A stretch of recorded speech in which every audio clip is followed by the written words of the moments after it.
วยป้าถามเนี่ยเป็นจังไดแกดีขึ้นแล้วจ้ะดีกันแล้วเว้ยสิ ยังได้บักบาดน่ะนะแต่มันบ่ทันได้อยู่นำหวยน่ะติมันไปเที่ยวร้านเสยพุ่น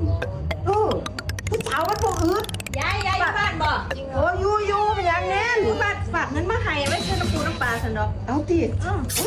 ดีตัวบาดมันเก็บแต่มันคงกับหวยมันเศร้าแล้วล่ะมันบ่มันแต่ว่าก็มีแน่นิดหน่อยแล้วก็มีบ่หลายขึ้นแต่เก่ามันดีขึ้นหลาย แต่ว่าเอาให้ว่าเบิดยังอีก100นึง นะกลับบ้านไปรถหลับไปมันดีขึ้นแล้วนี่แต่มันคงกับหวย โอ้ยไม่ใหญ่นี่ค่ะบัตรได้เงินหรือว่าถือเขาดีแต่แท้เนาะมูจะคนล้าน2 ล้านเสยก็เป็นผัวเจ้าของขนมไปค่ะอุ้ยว้าวให้เขา